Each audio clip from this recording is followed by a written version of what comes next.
New York, October 1929. Crowds gathered outside the New York Stock Exchange, faces pale, eyes fixed on the ticker tape that ran hours behind. Inside, phones rang off the hook as clerks shouted over each other. Brokers dumped shares and fortunes evaporated by the second. In the weeks before, the mood had been euphoric. The market was unstoppable. The newspapers declared stocks only went one way, up. Ordinary workers bought shares on borrowed money.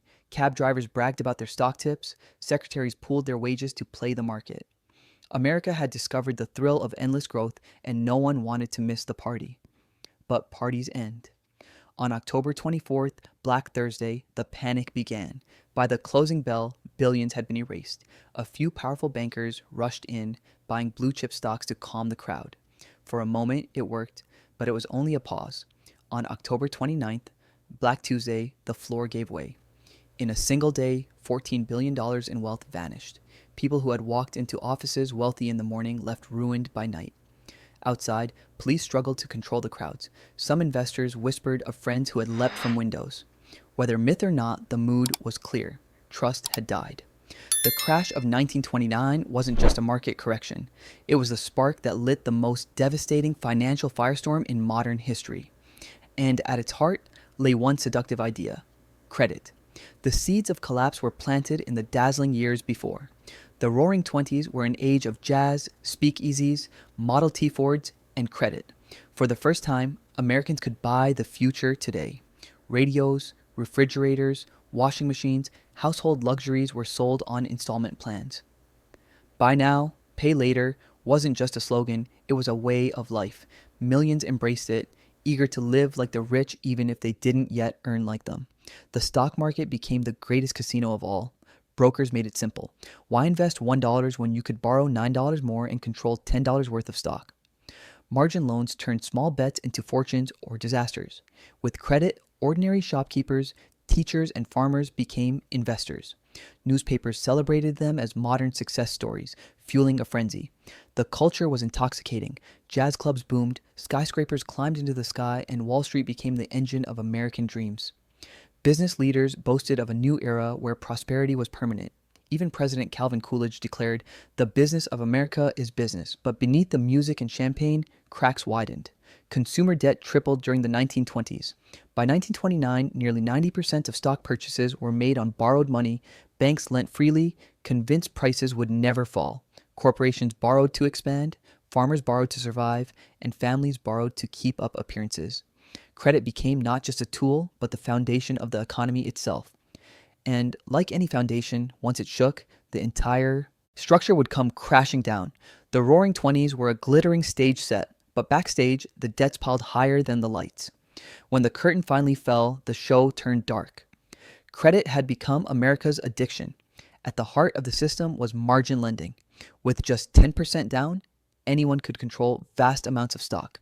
A factory worker could invest $1,000 and suddenly hold $10,000 worth of shares. As long as prices rose, the system fed itself. Borrowed money made profits bigger, and bigger profits encouraged more borrowing. But margin works both ways. When prices fall, lenders demand repayment immediately.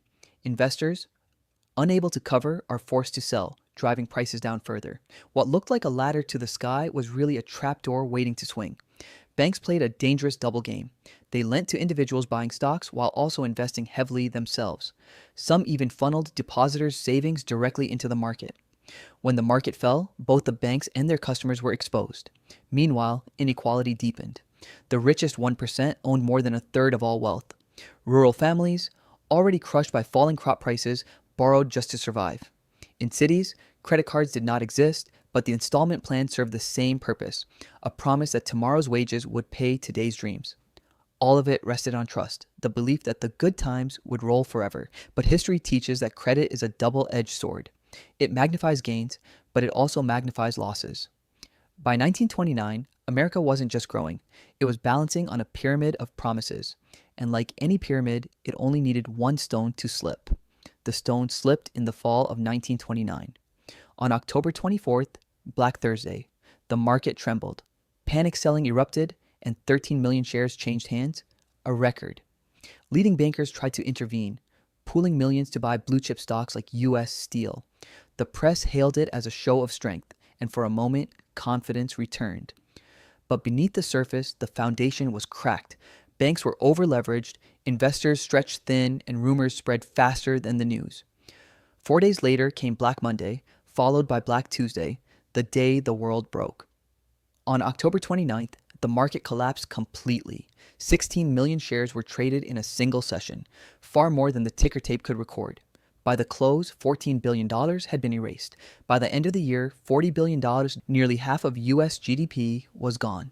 The panic rippled outward. Banks called in loans, forcing investors to sell at any price. Families lost savings overnight. Businesses shuttered. Farmers who had mortgaged their land to buy tractors and seed suddenly found themselves bankrupt. And the crash didn't stay in America.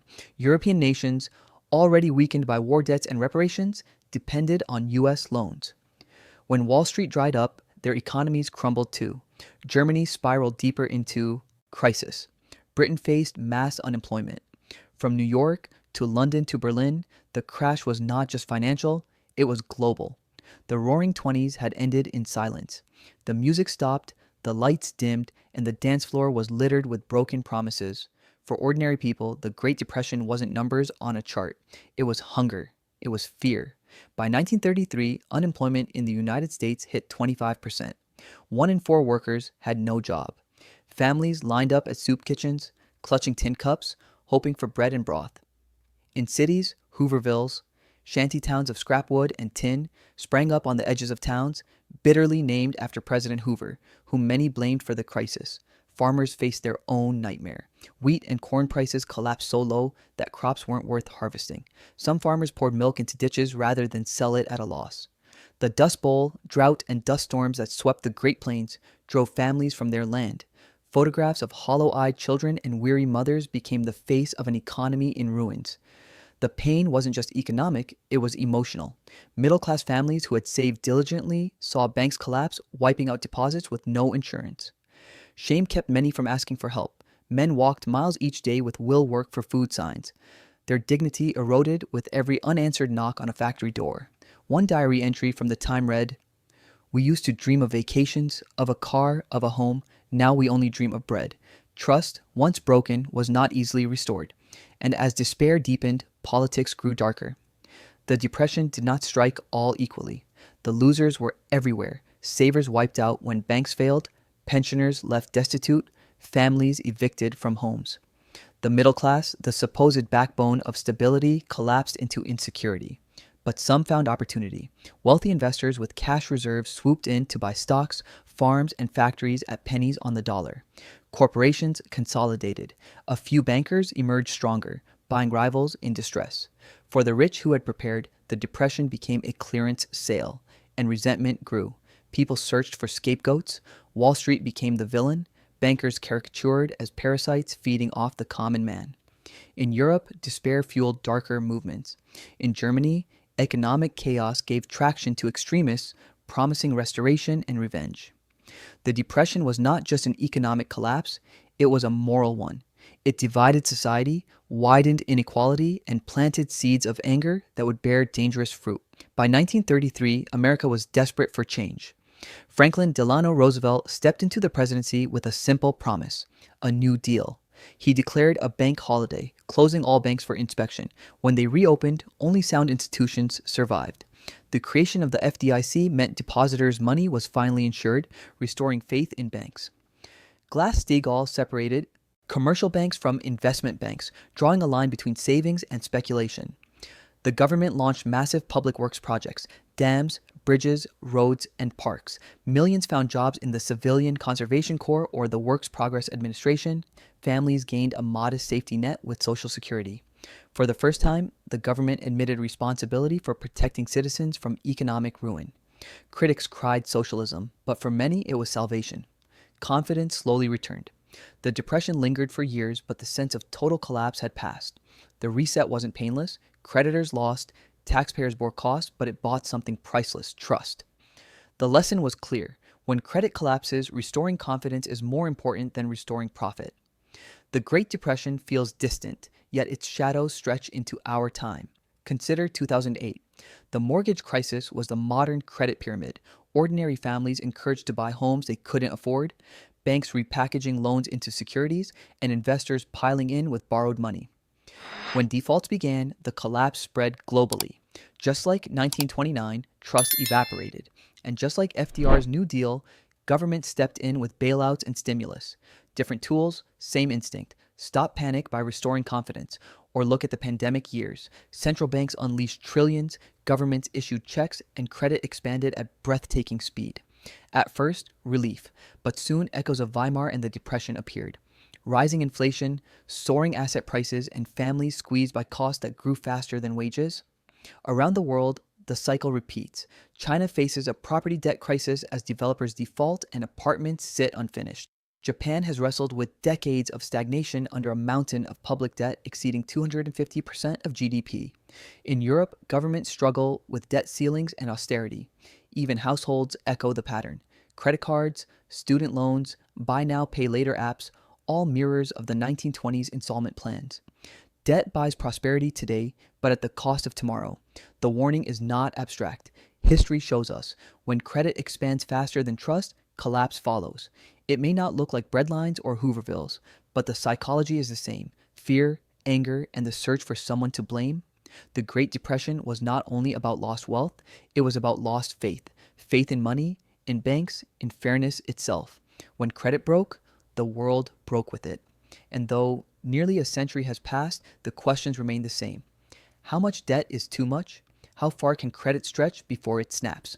And when it does, who will carry the cost? The bankers? The politicians?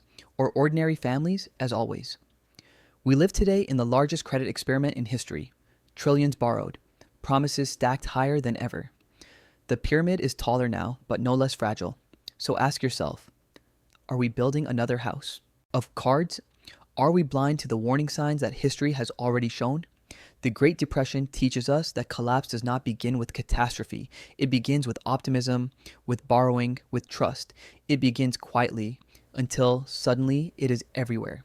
And next, we'll look at another ancient warning: Athens, a democracy that discovered what happens when debt and politics collide.